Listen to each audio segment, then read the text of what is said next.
ಸ್ನೇಹಿತರೆ, ಎಲ್ರಿಗೂ ನಮಸ್ಕಾರ. ಎಲ್ರಿಗೂ ಭಾನುವಾರದ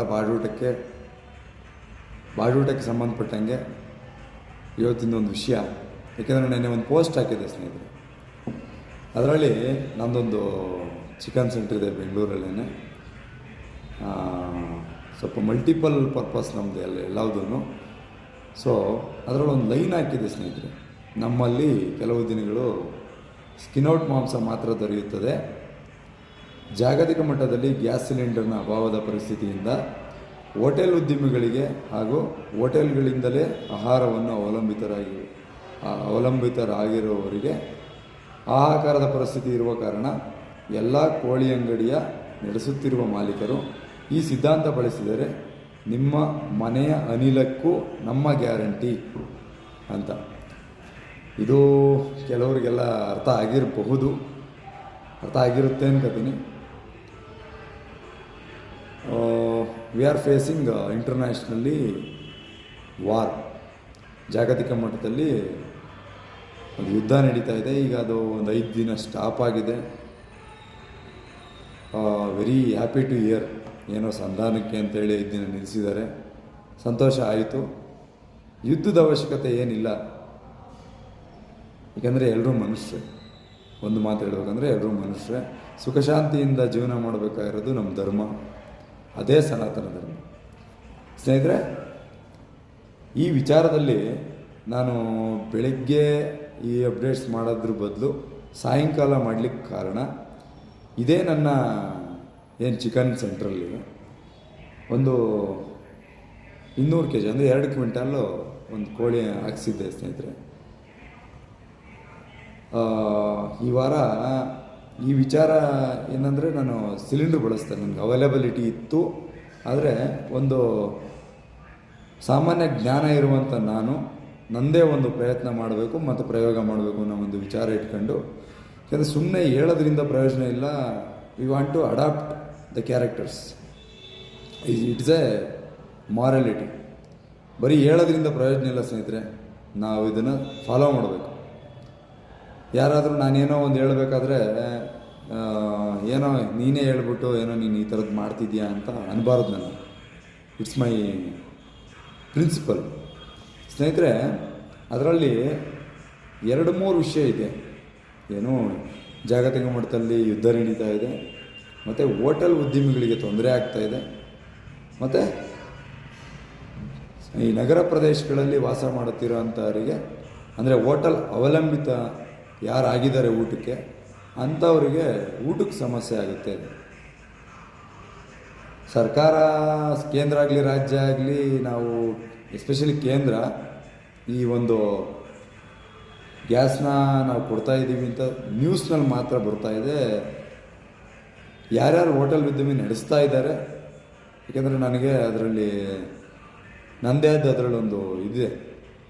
ಸೊ ಒಂದು ಕಾಳಜಿ ಇದೆ ಆ ವಿಚಾರದಲ್ಲಿ. ಸ್ನೇಹಿತರೆ, ಈ ಹೋಟೆಲ್ ಉದ್ದಿಮೆ ಇರೋದು ಒಂದು ಕಡೆ ಆದರೆ, ಅದಕ್ಕೆ ಅವಲಂಬಿತ ಆಗಿರೋಂಥ ಜನ ಅವ್ರು ಬಿರಿಯಾನಿನೇ ತಿನ್ನಲಿ, ಚಿತ್ರಾನ್ನನೇ ತಿನ್ನಲಿ. ಯಾಕೆಂದರೆ ಪ್ರತಿದಿನ ಬಿರಿಯಾನಿ ತಿನ್ನೋಕ್ಕೆ ಯಾರ ಕೈಲೂ ಆಗಲ್ಲ. ಅದರ ಕ್ವಾಂಟಿಟಿ, ಕ್ವಾಲಿಟಿ, ಕೆಪಾಸಿಟಿ ಏನು ಅಂತ ಅವ್ರವ್ರ ಆರೋಗ್ಯದ ಮೇಲೆ, ಪರಿಸ್ಥಿತಿಗಳ ಮೇಲೆ ನಿರ್ಮಾಣ ಆಗಿರುತ್ತೆ ಸ್ನೇಹಿತರೆ. ಸೊ ಇಲ್ಲಿ ಇನ್ನೊಂದು ವಿಚಾರ ಆಗ್ತದೆ.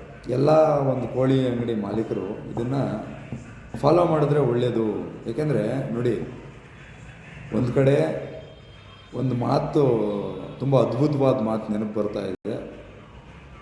ನಮ್ಮ ರಾಷ್ಟ್ರಕವಿ, ನಮ್ಮ ಹೆಮ್ಮೆಯ ಕವಿ ಕುವೆಂಪುರವರು ಹೇಳಿರೋ ಮಾತು: ಕೋಟಿ ಧನವಿದ್ದರೂ ಪಟ್ಟಣವು ಗೋಳು, ಕಾಸಿಲ್ಲದಿದ್ದರೂ ಸುಖ ಹಳ್ಳಿಬಾಳು. ಏನು ಹೇಳಿ, ನಾನು ಸಿಟಿಲಿದ್ದೀನಿ. ಪರಿಸ್ಥಿತಿ ಈ ನಮ್ಮ ಹಳ್ಳಿಗಳಲ್ಲಿ ಹೇಗಿದ್ರೂ ಜೀವನ ನಡೆಸ್ಬೋದು ಅನ್ನೋದನ್ನು ಡೆಫಿನೇಷನ್ ಮಾಡುತ್ತದು. Nothing that. ಇನ್ನು ಬೇರೆ ಏನಿಲ್ಲ. ಸಿಟಿ ಯಾವತ್ತಿದ್ರೂ ಸ್ವಲ್ಪ ಗೋಳು ಅಂತ ಒಂದು ಅದರ ಅರ್ಥ. ನಮ್ಮ ವಿಚಾರಕ್ಕೆ ಬರೋದು ಸ್ನೇಹಿತರೆ, ದಯಮಾಡಿ ಇದನ್ನು ಎಲ್ರಿಗೂ ತಲುಪಿಸ್ರಿ. ಈ ಕೋಳಿನ ತಿಂದಿರೇ ಬದುಕೋಕ್ಕೆ ಸಾಧ್ಯತೆ ಇದೆ. ಅಂದರೆ ಎಸ್ಪೆಷಲಿ ಈ ಭಾನುವಾರ ಬಂದಿರೋದ್ರಿಂದ ಈ ವಿಚಾರ ಭಾನುವಾರನೇ ಹಾಕ್ಬೇಕು ಅಂತ ಹೇಳ್ಬಿಟ್ಟು ನಾನು ಇದನ್ನು ಮಾಡಿಸಿದ್ದೆ. ನಾನು ಬ್ಯುಸಿ ಇದ್ದೆ, ಮೊದಲಿಂದನೂ ಇದಿತ್ತು, ನಾನು ಹೊರಗಡೆ ಇದ್ದೆ. ಹಾಗಾಗಿ ಇದನ್ನು ನಾನೇ ಇಂಪ್ಲಿಮೆಂಟ್ ಮಾಡಲಿಕ್ಕೆ ಸಾಧ್ಯತೆಗಳಾಗಲಿಲ್ಲ. ಈ ವಾರ ಬೆಂಗಳೂರಲ್ಲಿ ಇರೋದ್ರಿಂದ ಸ್ವಲ್ಪ ಫ್ರೀಯಾಗೂ ಇದ್ದೆ. ಸ್ವಲ್ಪ ನಮ್ಮ ಅಂಗಡಿ ಕಡೆ ಜವಾಬ್ದಾರಿ ನಿರ್ವಹಿಸಿದೆ. ಸ್ನೇಹಿತರೆ, ಸಿಂಪಲ್ ವಿಚಾರ ಇವತ್ತು. ಸ್ವಲ್ಪ ಲಾಗ್ ಆಗುತ್ತೆ ನಂದು, ಯಾವಾಗಲೂ ಅಷ್ಟೇ. ಸ್ವಲ್ಪ ಎಲಾಬ್ರೇಟಾಗಿರುತ್ತೆ. ಆ ಎಲಾಬ್ರೇಟಾಗಿದ್ರೂ ಅರ್ಥ ಆಗಲ್ಲ ನಿನ್ನ ಮಾತುಗಳು ಅನ್ನೋದನ್ನು ಕೇಳೋಕ್ಕೂ ಸ್ವಲ್ಪ ಖುಷಿ ಆಯ್ತದೆ. Thank you for audience. ಅದು ಒಬ್ಬರು ಇರಲಿ ನನಗೆ ಸಂತೋಷ, ಇಬ್ಬರು ಇರಲಿ ಸಂತೋಷ, ಲಕ್ಷ ಇರಲಿ ನನಗೆ ಹ್ಯಾಪಿ. ನಿಧಾನಕ್ಕೆ ರೀಚ್ ಆಗೋಣ ಸ್ನೇಹಿತರೆ. ಏನೂ ಅರ್ಜೆಂಟ್ ಇಲ್ಲ, ಏನೂ ಆ ಥರ ನನಗಂತೂ ಆ ಥರ ಇಲ್ಲ. ನನಗೆ ಭಗವಂತನ ಕೊಟ್ಟರೆ ಒಂದು ದೀಕ್ಷೆ ಅಂದರೆ ತಾಳ್ಮೆ ಅನ್ನೋ ಒಂದು ಅಸ್ತ್ರ ಕೊಟ್ಬಿಟ್ಟಿದ್ದಾರೆ. ಧನ್ಯವಾದ. ಏನಾಗಿದೆ ಸ್ನೇಹಿತರೆ, ಜಾಗತಿಕ ಮಟ್ಟದಲ್ಲಿ ಯುದ್ಧಗಳು ನಡೀತಾ ಇರೋದ್ರಿಂದ, ಸಿಲಿಂಡರ್ ಅಭಾವ ಇರೋದ್ರಿಂದ ನಮ್ಮ ಕೋಳಿ ಅಂಗಡಿಲಿ ಪಾಸಿಬಿಲಿಟಿ ಇದೆ ಸೇವ್ ಮಾಡೋ ಅಂಥದ್ದೇನು. ಇಲ್ಲಿ ಹೋಟೆಲ್ ಅವ್ರಿಗೆ ಗ್ಯಾಸ್ನ ಉಳಿಸ್ಲಿಕ್ಕೆ ಅವಕಾಶ ಇಲ್ಲ. ಬಿಕಾಸ್ ಅವರ ಬಿಸ್ನೆಸ್ಸು ರನ್ ಆಗಬೇಕು. ನನ್ನ ಅಂಗಡಿಯಲ್ಲಿ ಕೋಳಿ ಕಮ್ಮಿ ಹೋಗಿದೆ ಈ ವಾರ. ನನಗೇನು ಬೇಜಾರಿಲ್ಲ. 200 ಕೆ ಜಿ ಹಾಕ್ಸಿದ್ದೀನಿ, 100 ಕೆ ಜಿ ಹೋಗೈತೆ, ಇನ್ನೊಂದು 100 ಕೆ ಜಿ ಉಳಿದೈತೆ. ನನಗೆ ವೆಯ್ಟ್ ಲಾಸ್ ಅಂತ ಸ್ವಲ್ಪ ಬರುತ್ತೆ. ನನಗೇನು ಅದ್ರದ್ದೇನು ಬೇಜಾರಿಲ್ಲ. ಎಲ್ಲ ಗೊತ್ತಿತ್ತು ನನಗೆ. ಈ ಸ್ಕಿನ್ ಔಟ್ ಕೊಟ್ಟರೆ ಜನ ಕಮ್ಮಿ ಸೇಲ್ ಆಗುತ್ತೆ ಅನ್ನೋದೆಲ್ಲ ಗೊತ್ತಿದ್ದೇ ನಾನು ಮಾಡಿದೆ. ನನ್ನ ಈ ಒಂದು ಪ್ರಯತ್ನ ಮೇಯ್ನ್ ಕಾರಣ, ಪ್ರತಿದಿನ ನಾನು ಹೋಟ್ಲನ್ನೇ ಡಿಪೆಂಡ್ ಆಗಿದ್ದೀನಿ. ಒಂದು ವೇಳೆ ಯಾರೆಲ್ಲ ಬೆಂಗಳೂರಲ್ಲಿ ವಾಸ ಮಾಡ್ತಿದ್ದೀರಿ, ಅದರಲ್ಲೂ ನಮ್ಮ ಎಸ್ಪೆಷಲಿ ಕ್ಯಾಬ್ ಡ್ರೈವರ್ಸ್, ಯಾಕಂದರೆ ನಂದು ಟ್ರಾನ್ಸ್ಪೋರ್ಟ್ ಡಿಪಾರ್ಟ್ಮೆಂಟ್ ಅಂದರೆ ನನಗೆ ಅದು ನನ್ನದೇ ಆದೊಂದು ಸರ್ವೀಸ್ ಇದೆ ಆ ಡಿಪಾರ್ಟ್ಮೆಂಟ್ಗೆ. ಈ ಆಟೋ ಹೊಲಿಯಕ್ಕಾಗಲಿ ಎಲ್ಲರೂ ಅಷ್ಟೇ. ಡ್ರೈವರ್ಸ್ ಅಂದರೆ ನನಗೆ ಎಲ್ಲರೂ ನನ್ನ ಆತ್ಮೀಯ. ಡ್ರೈವರ್ಸ್ ಅಂದ್ರೇ ನನಗೆ ಆತ್ಮೀಯರು. ಯಾಕೆಂದರೆ ನಾನು ಆ ಕೆಲಸ ಮಾಡಿದ್ದೀನಿ ಸ್ನೇಹಿತರೆ. ಕೆಲವೊಂದು ಕ್ಷೇತ್ರದಲ್ಲಿ ನನ್ನದೇ ಆದ ಎಕ್ಸ್ಪೀರಿಯನ್ಸ್ ಇದೆ ಸ್ನೇಹಿತರೆ. ಇವ್ರುಗಳಿಗೆ ತೊಂದರೆ ಆಗಬಾರ್ದು. ನಮಗೆ ಎಸ್ಪೆಷಲಿ ನಮ್ಮ ಸುಮಾರು ಎಲ್ರಿಗೂ ಈ ಒಂದು ವಿಷಯ ಸಂಬಂಧಪಡುತ್ತೆ. ಅದರೊಳಗೆ ಎಸ್ಪೆಷಲಿ ನಮ್ಮ ನಗರ ಪ್ರದೇಶಗಳಲ್ಲಿ ವಾಸಿಸುತ್ತಿರುವ ನಗರವಾಸಿಗಳಿಗೆ ಇವತ್ತಿನ ವಿಚಾರ.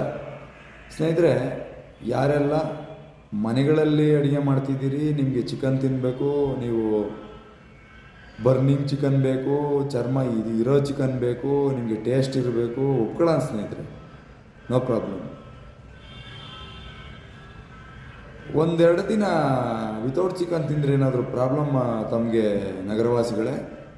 ಮನೇಲಿರೋ ಅಂಥವ್ರಿಗೆ ಹೇಳ್ತಾ ಇದ್ದೀನಿ. ಯಾಕೆಂದರೆ ಹೋಟ್ಲಿಗೆ ಹೋದರೆ ಸುಮ್ಮನೆ ತಿಂದು ಬರ್ತೀರ. ಅಲ್ಲಿ ಬರ್ನಿಂಗ್ ಕೊಡಿ, ಸ್ಕಿನ್ ಔಟ್ ಕೊಡಿ ಅಂತ ಏನು ಕೇಳಲ್ಲ ತಾವು. ನನಗೆ ಇಂಥ ವಿಚಾರಗಳಿಗೆ ಬಂದ್ಬಿಡುತ್ತೆ BP ಒಂದೇ ಸಾರಿ. ಅಲ್ಲ, ಸ್ವಲ್ಪ ಯೋಚನೆ ಮಾಡಿ. ಯಾವಾಗೂ ಬರ್ನಿಂಗ್ ತಿಂತೀರಾ ಹೋಟ್ಲಿಗೆ ಹೋದರೆ? ಅಣ್ಣ ನನಗೆ ಬರ್ನಿಂಗ್ ಚಿಕನ್ನೇ ಕೊಡು ಅಂದರೆ ಕೊಡ್ತಾನೆ ಅವನು. ಹಾಕ್ತಾನೆ ಆಚೆ ಕಡೆ ಇರೋದ್ರಲ್ಲಿ, ಇಲ್ಲ ಕೊಟ್ಟು ಕಳಿಸ್ತಾನೆ. ಇದು ಬೂದಿ ಇರ್ತದಲ್ಲ, ಅದನ್ನು ತಗೊಂಡೋಗಪ್ಪ ಬರ್ನಿಂಗ್ ಮಾಡ್ಕೊಂಬ ನೀಟಾಗಿ ಅಂತ. ಅಲ್ಲ, ನನಗೆ ಬಿಸ್ನೆಸ್ ಲಾಸ್ ಆಗಿದೆ ಅಂತಲ್ಲ, ನನಗೇನು ಪ್ರಾಬ್ಲಮ್ ಇಲ್ಲ ಅದರಿಂದ. ಸ್ನೇಹಿತರೆ, ಒಂದು ವಿಚಾರ ತಾವೆಲ್ಲ ತಲುಪಿಸ್ಬೇಕು ಅಂತ ಇದನ್ನು ಏನು ಕೇಳ್ತೀನಿ ಅಂದರೆ, ಅದರೊಳಗೆ ಎಸ್ಪೆಷಲಿ ನಗರದಲ್ಲಿ ವಾಸ ಮಾಡ್ತಿರೋರಿಗೆ ಅನುಕೂಲ ಆಗಲಿ ಅಂತ. ಒಂದು ವೇಳೆ ಈಗ ಸರ್ಕಾರ ಏನೋ ಹೇಳ್ತೈತೆ, ಇದನ್ನ ಯುದ್ಧ ನಿಂತೈತೆ, ನೋ ಪ್ರಾಬ್ಲಮ್, ಒಳ್ಳೇದಾದರೆ ನಾನು ಆ ಬೋರ್ಡ್ ಕಿತ್ತೆಸ್ಬಿಟ್ಟು ನಾನು ಬರ್ನಿಂಗ್ ಕೊಡ್ತೀನಿ, ನನಗೂ ಬಿಸ್ನೆಸ್ಸೇ ಆಗಬೇಕಾಗಿರೋದು. ನಾನೇನಲ್ಲೇನು ದಾನ ಮಾಡೋಕ್ಕೊಂದು ಇಟ್ಟಿಲ್ಲ ನನ್ನ ಶಾಪ್ನ, ಸರಿನಾ? ಒಂದೇ ವಿಚಾರ ಸ್ನೇಹಿತರೆ, ದಯವಿಟ್ಟು ಸಹಕಾರ ಮಾಡಬೇಕು. ಮತ್ತು ಇದನ್ನು ಸಹಕಾರ ಇಬ್ಬರೂ ಮಾಡಬೇಕು. ಒಂದು ಕಡೆ ಗ್ರಾಹಕರು ಮಾಡಬೇಕು, ಒಂದು ಕಡೆ ಈ ಒಂದು ಉದ್ದಿಮೆ ನಡೆಸೋ ಅಂಥ ನಮ್ಮ ಏನು ಪೌಲ್ಟ್ರಿ ಬಿಸ್ನೆಸ್ ಇದೆ, ಇದನ್ನು ನಡೆಸೋ ಅಂಥವ್ರು ದಯಮಾಡಿ ತಾವೆಲ್ಲ ಯೋಚನೆ ಮಾಡಿ ಒಂದು ಸಾರಿ. ಎಲ್ಲ ಅಡಾಪ್ಟ್ ಮಾಡ್ಕೊಳ್ಳೋದು ಒಂದು 4 ದಿನ 1 ವಾರ, ಏನು ಲಾಸ್ ಏನಾಗಲ್ಲ. ಈಗ ಅಕಸ್ಮಾತ್ ಪೂರ್ತಿ ನಿಂತು ಲಾಕ್ಡೌನ್ ಏನು ಎತ್ಕೊಂಡವ್ರಲ್ಲ ಕೇಂದ್ರ ಸರ್ಕಾರದವರು, ಒಂದೊಂದೇ ನಿಧಾನಕ್ಕೆ ಬಿಡ್ತವ್ರಲ್ಲ, ಆ ಥರದ್ದು ವಿಶೇಷತೆಗಳು ನಡೆದ್ರೆ ಅವಾಗ ಗೊತ್ತಾಯ್ತದೆ. ನೀವು ಚಿಕನ್ನ ಸ್ಕಿನ್ ಔಟ್ ತಿಂತೀರೋ ಬರ್ನಿಂಗ್ ತಿಂತೀರೋ ಅವಾಗ ಅರ್ಥ ಆಯ್ತದೆ ನಿಮ್ಮ ಪರಿಸ್ಥಿತಿಗಳು. ನಗರವಾಸಿಗಳೇ ಡೇಂಜರ್ ಝೋನಲ್ಲಿ ಬದುಕ್ತಾ ಇರೋ ನಾವು, ಅರ್ಥ ಆಯ್ತರ? ಡೈಲಿ ಶೋಕಿಗಳು ಮಾಡ್ಕೊಂಡು ಬದುಕ್ತಾ ಇದ್ದೀರಲ್ಲ, ಅದಲ್ಲ ಅಸಲಿ ವಿಚಾರ. ಕರೋನದಲ್ಲಿ ನಿಮಗೆಲ್ಲ ತಿಳಿದೈತೆ, ಆದ್ರೂ ವಿ ಆರ್ ಮೂವಿಂಗ್ ವಿತ್ ಶೋಕಿ. ಒಳ್ಳೊಳ್ಳೆ ಬಟ್ಟೆ ಹಾಕಿ ಶೋಕಿ ಮಾಡ್ತೀರಾ, ನಮಗೇನು ಅಬ್ಜೆಕ್ಷನ್ ಇಲ್ಲ, ನಿಮ್ಮ ದುಡ್ಡು ನೀವು ಮಾಡ್ತೀರಾ, ನಮ್ಗೆ ಅದಲ್ಲ. ಇದೊಂದು ನೋಡಿ, ಸ್ಕಿನ್ ಔಟ್ ಬೇಡ, ನಮ್ಗೆ ಬರ್ನಿಂಗ್ ಬೇಕು ಹಂಗಂದ್ರೆ ಹೋಟ್ಲಲ್ಲಿ ತಿನ್ಬೇಡ್ರಿ.